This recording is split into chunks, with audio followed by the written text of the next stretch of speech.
¿Qué tal? ¿Cómo les va? Mi nombre es Pablo Torre, soy licenciado en psicología, me dedico a la docencia y a la psicología clínica y uno de los temas en los que profundizo, investigo, me gusta estudiar son las temáticas de género, que es justamente el tema que analizaremos y profundizaremos hoy. Para comenzar, lo primero que les presento aquí es la definición de la Organización Mundial de la Salud respecto de la sexualidad. La misma dice que la sexualidad es un aspecto central del ser humano presente a lo largo de toda su vida. Bueno, acá ya hay un primer punto, que es que la sexualidad no se reduce al periodo de la vida adulta, sino que está presente a lo largo de toda la vida. Abarca el sexo, las identidades y los papeles de género, el erotismo, el placer, la intimidad, la reproducción y la orientación sexual. Bueno, como vemos, la sexualidad no es solo la reproducción y no es solo la genitalidad, que son equivalencias que muchas veces equivocadamente se realizan. Se vivencia y se expresa a través de pensamientos, fantasías, deseos, creencias, actitudes, valores, conductas, prácticas, papeles y relaciones interpersonales.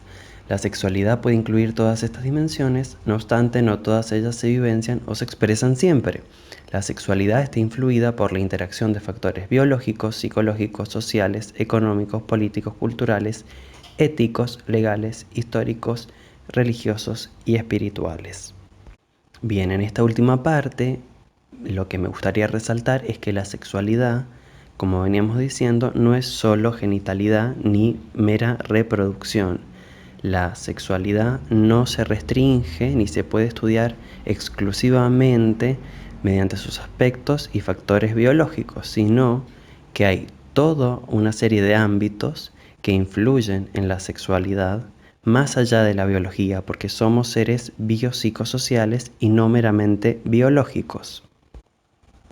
Entonces decíamos que para estudiar la sexualidad no podemos restringirnos exclusivamente al aspecto biológico, sino que tenemos que pensarlo también desde las ciencias sociales.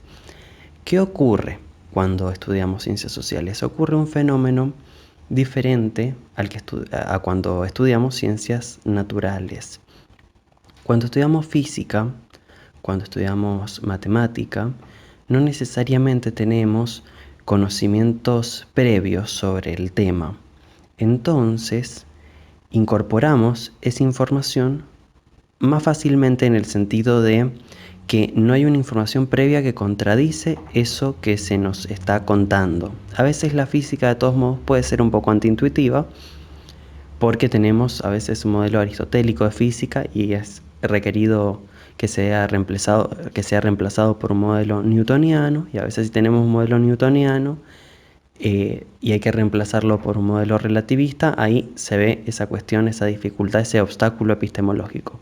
Pero en términos generales, que cuando estudiamos, no sé, biología, por ejemplo, aprendemos el ciclo de Krebs, la mitocondria, el ATP, etcétera, etcétera.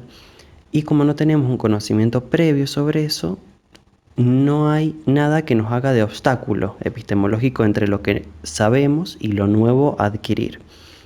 Hago esta aclaración porque en ciencias sociales no ocurre eso, sino que lo que ocurre es que como los conceptos y los problemas de las ciencias sociales están en nuestra vida cotidiana, forman parte de nuestra vida, nos manejamos con esos conceptos, entonces ocurre que cuando uno trata de dar una postura más propia de una disciplina científica, de una ciencia social, muchas veces ocurre que el sentido común construido choca con lo que viene a proponer una disciplina científica en el ámbito de lo social.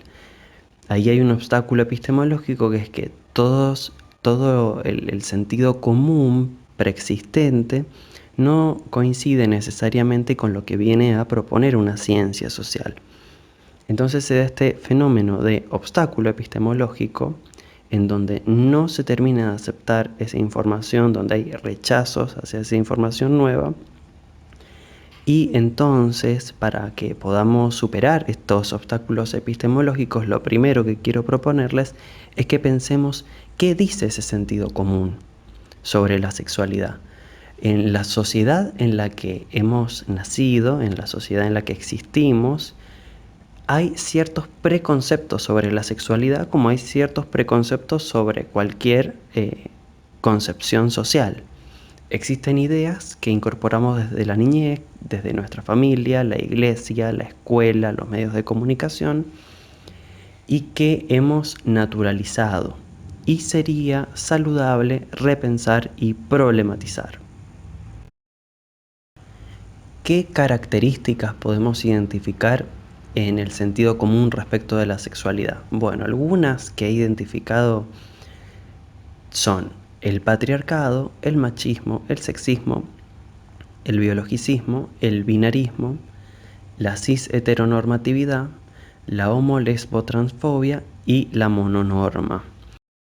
No está de más decir que todos estos puntos que vamos a ver a continuación, para entender el sentido común y lo que dice el sentido común sobre la sexualidad, están todos ellos interrelacionados. Estos ítems están interrelacionados, solo los separamos ahora de manera didáctica para analizarlos punto por punto, pero esto se da como una red. En la realidad están, como decía, interconectados. Ahora vamos a abordar cada uno de estos puntos con más profundidad. ¿Qué significa que vivimos en una sociedad patriarcal? Significa que vivimos en un sistema social, político y económico en donde el poder es ejercido principalmente y mayoritariamente por varones.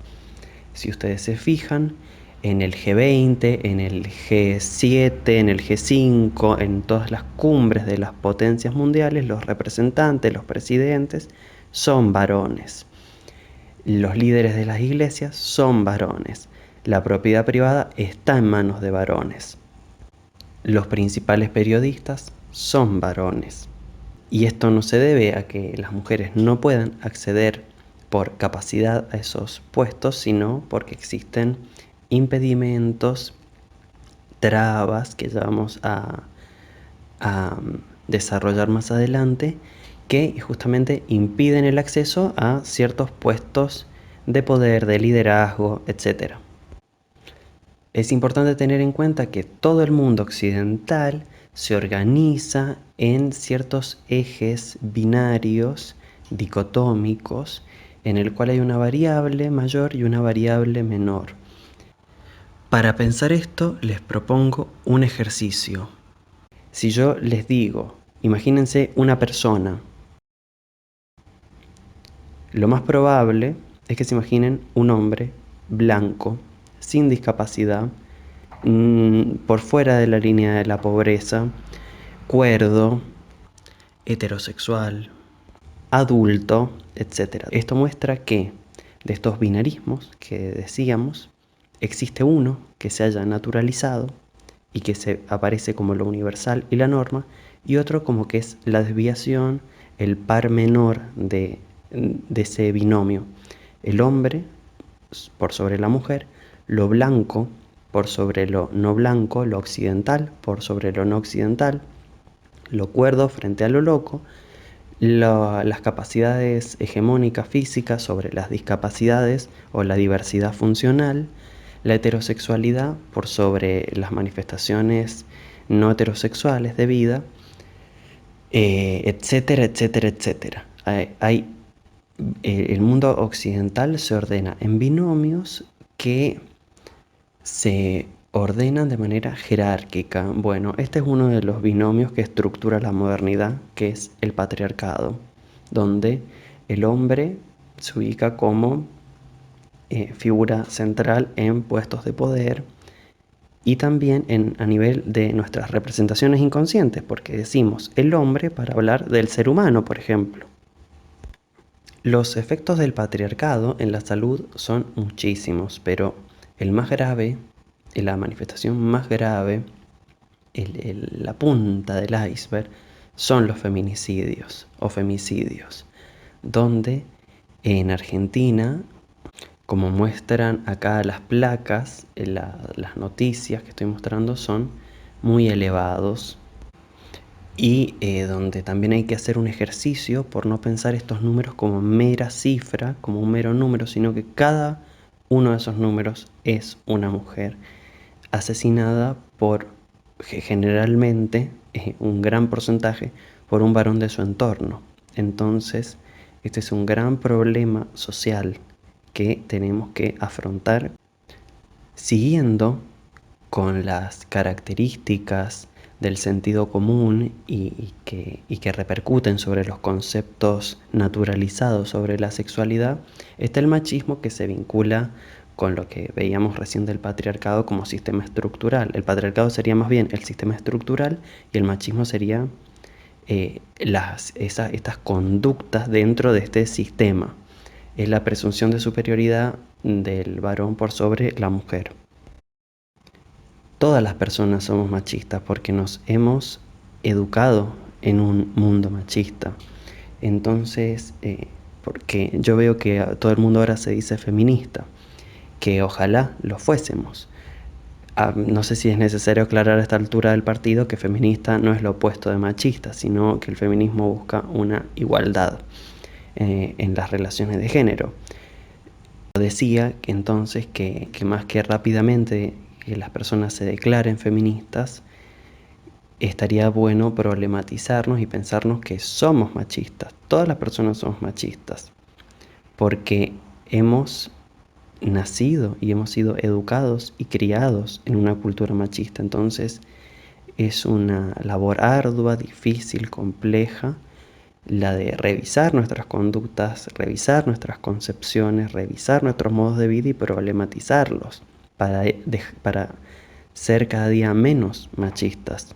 Pero no es lo que quiero decir es que no es meramente un acto enunciativo dejar de ser machista, sino que implica actos, no solo actos de habla, sino hacer cosas, distribuirse las labores domésticas de otros modos, la limpieza del hogar, el cuidado, las tareas de cuidado, de reproducción del hogar, etc. No es meramente un acto enunciativo decirse que uno ya no es machista o que es feminista. Otra característica del sentido común es el sexismo, que lo que implica es hacer una distinción y discriminación de las personas según su sexo. Como sos mujer tenés que planchar, como sos hombre tenés que ser productivo. ¿Cómo no te va a gustar jugar al fútbol si sos varón? Etcétera. A partir del sexo de una persona se atribuyen características que tiene que tener esa persona. ¿Cómo te vas a gustar pintarte las uñas si sos varón? Ese punto está muy vinculado a este que es el biologicismo. ¿Qué es el biologicismo? Es una postura que sostiene que la verdad última se halla en el cuerpo, en la biología. Implica pensar y justificar los fenómenos sociales por causas naturales, en lugar de comprender todo el entramado histórico que nos preexiste. Las mujeres hacen eso porque son mujeres, los hombres hacen esto otro porque son hombres. Implica pensar que la biología es el destino, como si nacer con pene o con vagina determinara el comportamiento del ser humano para toda la vida. Pero, ¿qué ocurre? Que la explicación de las conductas humanas no puede encontrarse meramente en la biología, puramente en la biología. Existe la biología, sí, pero existe como un condicionante más de las conductas humanas, no como el único factor determinante de la vida y de las conductas de las personas. Existe la biología, pero también existen largos procesos de aprendizaje, aprendizajes sociales, socializaciones diferenciadas según el género. Te socializan y te crían y te educan de un modo si sos varón y te socializan de otro modo si sos mujer, o mejor dicho, para ir ya problematizando más cosas, si te asignaron varón o mujer al momento del nacimiento. Ya lo vamos a ver más adelante. Puse la imagen de las nenas con la muñeca porque esto es un buen ejemplo para desmontar el mito del instinto materno. La idea del instinto materno implicaría pensar como alguien nace mujer, entonces esa mujer tiene conductas propias de mujer, ahí ven el biologicismo, ¿sí? Una característica biológica, nacer con cierto genital, implica cierta conducta, implica cierto comportamiento, implica cierto instinto. Entonces, ¿las mujeres tienen instinto materno? Bueno, no. Lo que vemos es que hay un largo proceso de socialización desde la infancia para que las mujeres incorporen desde la infancia justamente los roles de cuidado y de protección y que aprendan cómo se cuida un bebé. El cuidado, entonces, no tiene nada de instintivo en este sentido. No es que está generizado y es femenino. No, hay un proceso de socialización que lleva a que las personas asignadas como mujeres hayan aprendido desde pequeñas roles de cuidado, que es muy distinto de las mujeres tienen instinto materno.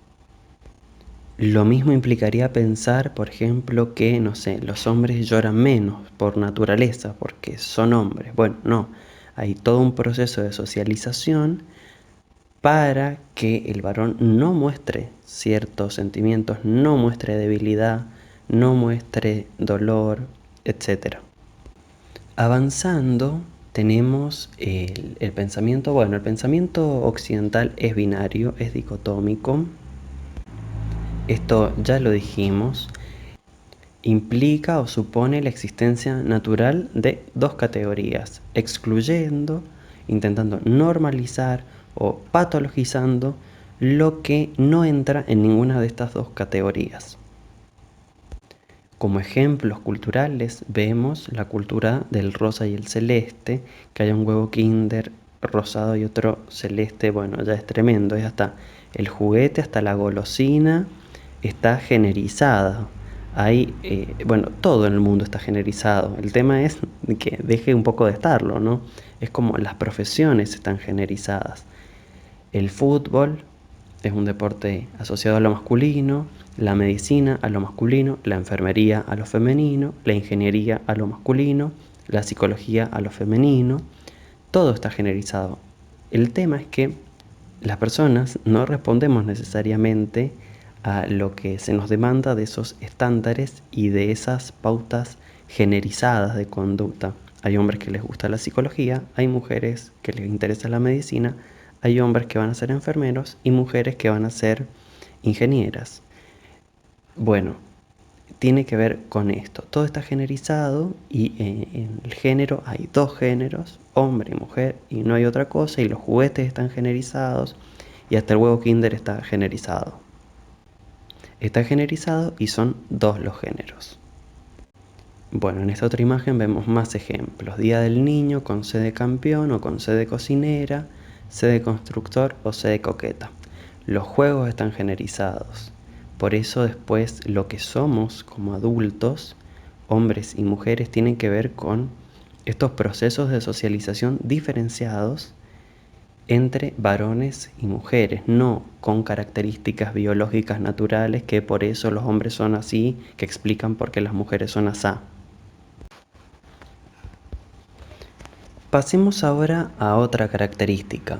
Esta es la cis-heteronormatividad. ¿Qué significa esto? Significa que no se supone o se da por entendido que todas las personas son cis y son heterosexuales. Ser cis es lo opuesto de ser trans, o sea, es pensar que todas las personas nos identificamos con el género con el que fuimos asignados al nacer. La cis-heteronormatividad también implica que leemos toda la realidad bajo estos lentes. Ahora voy a poner algunos ejemplos.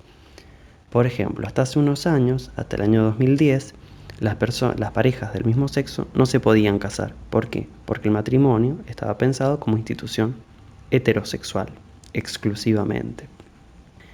Otro ejemplo, un enchufe. Cuando vamos a la ferretería, cuando vamos a algún lugar a comprar este tipo de aparatos técnicos, ¿qué pedimos? ¿Cómo se pide esto? como enchufe macho y enchufe hembra. El enchufe macho es el que tiene palitos para afuera y el enchufe hembra es el que tiene agujeritos. Entonces asociamos un macho con una hembra. Bueno, eso es llevar la heterosexualidad como régimen político hasta los objetos inanimados. Este concepto de la heterosexualidad como régimen político es de una filósofa pensadora de género que vivió en Francia, se llamaba Monique Wittig, y tiene un libro que se llama El pensamiento heterosexual. Y ahí, entre todas las cosas que dice esto, que la heterosexualidad es un régimen político, que, que la sociedad permite la existencia de las personas en tanto heterosexuales, y mientras menos heterosexual seas, menos visible serás socialmente. La heterosexualidad como régimen político implica que toda la realidad social es como que tenemos unos lentes que todo lo vemos bajo esas categorías, bajo las categorías de la heteronormatividad. Acá tenemos igual más ejemplos. Troya y 300. Si han visto estas dos películas, los personajes están absolutamente heterosexualizados, pero esta no es la realidad de la época de las narraciones que cuentan, no es así como cuenta la historia que ocurrieron. Estas son relecturas occidentales, modernas, contemporáneas, que heterosexualizan hechos históricos o mitológicos que tenían otras categorías sexuales. Lo que quiero decir es que la heterosexualidad es un modo de organizar las conductas sexuales, pero no es el único modo que ha existido. En otros tiempos históricos hubo otras organizaciones sociales y otros protocolos sexuales por los cuales las personas no entraban en las categorías homosexual o heterosexual, sino que se pensaba la realidad de otra manera. Ejemplo de esto es Troya y 300 muestran esto. ¿Por qué? Porque, bueno, en Troya, Aquiles, quien era su compañero de armas, de guerra, era Patroclo, es decir, era otro varón. En la Grecia antigua funcionaban otros protocolos sexuales. Por ejemplo, los espartanos. En Esparta, los varones eran separados, de los 7 años se separaron a los varones de las mujeres y se los entrenaba a los varones para la guerra. Y se asignaba un compañero de guerra, iban de a dos a la guerra. Ese compañero era todo en la vida de la otra persona. Era su confidente, su amigo y también en la adultez su pareja sexual. Entonces, ¿esto significa que eran homosexuales? No, significa que habían otros protocolos sexuales, otras formas de entender la sexualidad, en donde se iba a la guerra con otra persona que representaba todo en la vida para esa otra persona, donde se educaban, se criaban, se formaban, se entrenaban desde pequeños, juntos, de a dos, y donde después tenían sus parejas y sus hijos, pero que no implicaba ni una bisexualidad, ni una heterosexualidad, ni una homosexualidad. Implicaba otra forma de vida. Lo que pasa es que tenemos tan naturalizada nuestra realidad, nuestra forma de vida, que pensamos que es la única que ha existido, pero no. Han existido otros protocolos sexuales, otras formas de entender el sexo. Eso en cuanto a los espartanos. Lo mismo puede decirse respecto de 300 y el Sagrado Ejército de Tebas, que es a quienes representan en la película. Tenían también el mismo tipo de prácticas de agruparse de a dos, eran 150 pares, justamente. Después los atenienses también tenían otros protocolos. Por ejemplo, las mujeres atenienses estaban restringidas a permanecer en el gineceo, una parte de la casa, encerradas allí. Los varones atenienses, en cambio, participaban de la vida pública, iban a los banquetes, en los banquetes a veces habían orgías, tenían relaciones entre varones, porque estaba la idea que asociaba al ser varón con tener alma y a las mujeres que no tenían, por la racionalidad, que las mujeres no tenían racionalidad, los varones sí. Entonces había una cultura homosocial que no tiene nada que ver con la homosexualidad, que es un pensamiento moderno, pensarlo como vengo diciendo, repito, soy reiterativo en esto, pensar eso en términos de homosexualidad, heterosexualidad es aplicar categorías modernas y realizar un anacronismo sobre algo que pasó hace más de 2000 años. Los atenienses entonces se reunían en banquetes, ahí hacían orgías donde habían varones, habían hetairas también, habían algunas mujeres, pero después también iban a sus casas y la mujer ateniense, la función que cumplía era la de reproducción en esa sociedad. Y después tenían a los esclavos que indistintamente hombres y mujeres, como podían hacer lo que querían con los esclavos porque era una sociedad esclavista, tenían relaciones sexuales o los violaban o como quieran que lo digamos, indistintamente a esclavos varones y esclavas mujeres. No es que eran homosexuales si estaban con un esclavo varón y eran heterosexuales si estaban con una esclava mujer. No, los esclavos eran esclavos y listo.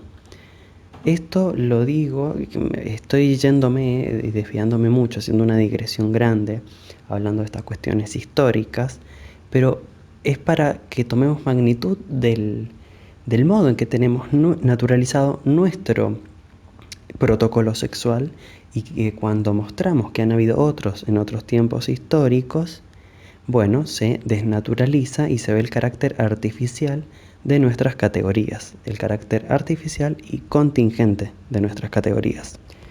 Sigamos con ejemplos de la cis heteronormatividad. La BBC de Londres, uno de los medios más prestigiosos, bueno, de Londres y del mundo. Una pareja de pingüinos gay que secuestra a una cría que sus padres habían abandonado. Bueno, todo muy heteronormado acá, es ver toda la naturaleza con los lentes de la heterosexualidad humana. Eran dos pingüinos macho con un pingüino bebé y, y había que, o sea, todas las nociones están antropomorfizadas acá, además de heterosexualizadas, que la heterosexualización es parte de la antropomorfización de los animales. Una pareja, una familia que abandona al hijo, o sea, todos esos conceptos: familia, pareja, hijo, abandono. Pingüinos gay que rescatan, encima de que dice que secuestran, o sea, el problema no es los padres que lo abandonan, sino los gays que secuestran al pingüino. Bueno, se les escapó también un poquito de homofobia en la publicación de esta nota. Y hablando de homofobia, pasamos entonces al siguiente concepto, que es homofobia, lesbofobia y transfobia, que es la actitud de rechazo, patologización, discriminación, agresiones y castigos hacia personas que pertenecen al colectivo LGBT, lesbianas, gays, acá también cabría la bifobia, no está escrita ahí en el título, y personas trans. Bien, esta es otra de las características que culturalmente tenemos encarnadas, internalizadas, y que hay que trabajar y que forman parte del sentido común. Bueno, acá hay una serie de notas periodísticas que muestran un poco esto en nuestro país, esta triste realidad. Más de 10 policías torturan a una pareja gay en una comisaría. Una patota atacó a un rugbyer por ser gay, está en terapia intensiva y podría perder un ojo. La muerte de un joven gay reabre el debate sobre la homofobia en Chile. Ese es el caso de Daniel Zamudio, que fue un caso que repercutió mucho en Chile por la gravedad, porque fueron absolutamente crueles en ese accionar estas personas. Le marcaron símbolos nazis en el cuerpo. Bueno, fue muy tremendo ese asesinato. Después, otro caso con mucha repercusión mediática en nuestro país fue el asesinato de Pepa Gaitán, que Pepa tenía una novia y el padrastro de esta novia la asesina por ser lesbiana. Por eso el 7 de marzo en la Argentina se conmemora el Día de la Visibilidad Lésbica. Bien, hasta ahí tenemos qué pasa con las personas LGBT que sufren violencia. ¿Qué pasa cuando hay actos de defensa legítima, como es el caso de Iggy o de Joe Lemon?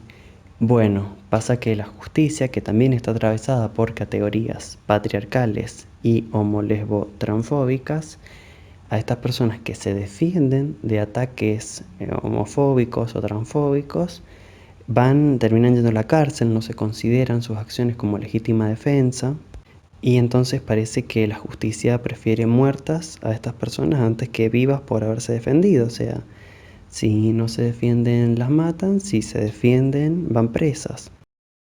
La imagen que se presenta a continuación forma parte de los archivos de medicina legal de la UBA y muestra, bueno, está tapado el nombre de la persona para preservar la identidad, aunque esto es muy viejo, es 1934, como dice la imagen, y dice perversión sexual, homosexualidad curada. Bueno, vemos cómo, bueno, la homosexualidad no se puede curar porque no es una enfermedad, empezando por ahí, pero vemos cómo la ciencia, los dispositivos médicos, la ciencia, que siempre en el sentido común está asociada a algo absolutamente inocuo, al margen de cualquier consideración social, como algo que está como una esfera celeste, que está en otro plano, donde que pareciera que en la ciencia no interfieren los asuntos humanos, los prejuicios humanos, como si la ciencia fuese un lugar puro, anodino, cristalino, inocuo, etcétera, etcétera, cuando no. La ciencia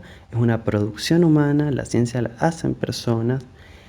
Tener ciertos conocimientos otorga poderes, y las personas se dediquen a la ciencia, así como las personas que no se dedican a la ciencia, no están exentas de los prejuicios, de los tabúes, de discriminar, de tener preconceptos, etc. Por eso es muy importante que todas las personas tengamos instrucción y formación en ciencias sociales para poder problematizar esto.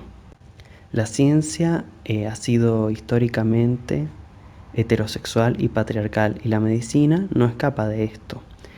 Es muy probable que alguien que estudia medicina o ciencias de la salud, alguna ciencia de la salud, sepa cómo enseñar a colocar un preservativo a una pareja heterosexual, pero es menos probable que sepa cómo se pueden proteger dos lesbianas, por ejemplo, en un acto sexual.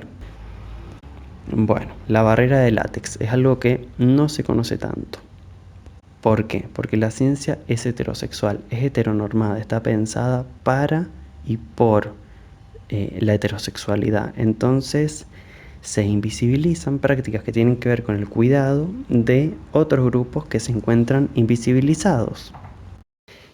Y así como decimos que la ciencia es una producción heteronormada, también es una producción patriarcal. Esto puede verse, por ejemplo, en la genealogía de la ginecobstetricia. El doctor Marion Sims, que fue uno de los padres de la ginecología, experimentó con 3 esclavas, Lucy, Betsy y Anarca, y bueno, hizo todas sus pruebas, sus investigaciones sobre esclavas, imagínense, sin anestesia, con una ética muy dudosa. Eso en cuanto a la genealogía, en cuanto a el origen histórico de la disciplina, pero después, en el presente, uno sigue viendo casos de actos patriarcales en las prácticas médicas, como son, por ejemplo, la gran cantidad de violencia obstétrica y la cantidad de cesáreas innecesarias que ocurren en nuestro país, nuestro país es uno de los países que tiene mayor índice de cesáreas innecesarias, justamente. Hace poco, de hecho, un periodista salió por la radio, creo, y contó que se puso de acuerdo con el médico para que el parto fuera después del partido, y lo contó abiertamente por los medios de comunicación, sin ninguna problematización. Avancemos sobre el último de los ítems que configuran esto que estamos dando en llamar como los puntos que identificamos en el sentido común. Y en este caso, esta característica es la mononorma. Bueno, como el sufijo indica, es una norma social que argumenta, que implica pensar que la única forma de relacionarse es la monogamia, que todo tiene que ser de a dos, que estando en pareja estás completo y estando soltero, soltera, estás un poco más incompleto, te falta un poco más de felicidad, que es la felicidad que se tiene en la pareja y que es mejor el estado de pareja que el estado de soltería. Cuando las personas tienen relaciones que no se configuran dentro de la monogamia, bueno, este tipo de vínculos se menosprecia, se patologiza, se trata de explicar. Pienso, por ejemplo, no sé, desde la trieja hasta el amor libre, etcétera. Una serie de pautas y de modos de relacionarse que no están exentos de crítica, prejuicios, estereotipos, burlas, etc. La mononorma implica además pensar o dar por sobreentendido que todas las personas son monogámicas o que desean serlo, que están en pareja o que desean estarlo. Y se olvida tanto que hay personas que son polígamas como personas que desean estar solas también.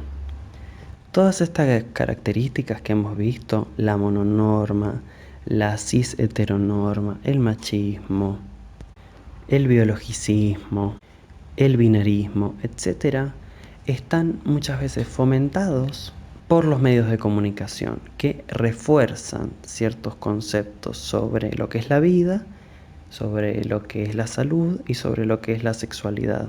Si ustedes ven programas de los 90, Olmedo y Porcel, o si ven los programas de Tinelli del 2000, no los de ahora, porque ahora se ayornó un poco al parecer, para no, para no ser tan criticados socialmente quizás. Pero si ustedes ven esos programas de hace 20 años o 30, van a encontrar que era muy explícito todo esto, que en los programas de Olmedo y Porcel, bueno, no sé si los conocerán, no sé si quien está escuchando esto, si tiene 18 años no sabe ni de qué le estoy hablando, pero en esos programas todo el tiempo los chistes eran llevar a una mujer semidesnuda o reírse de un hombre pues si era femenino. Todo el humor consistía en esos dos tópicos. eh, de la mujer cosificada y sexualizada y del hombre del gay que no alcanzaba a tener todos los atributos de la masculinidad hegemónica y por eso se lo castigaba. Bien, con esto terminamos esta primera parte donde estudiamos y puntualizamos todos los prejuicios incorporados y naturalizados en el sentido común a la hora de pensar la sexualidad. Es muy importante que identifiquemos todos estos como obstáculos epistemológicos verdaderamente para poder pensar la sexualidad desde márgenes más amplios, desde una mirada más amplia que la que el sentido común nos ofrece.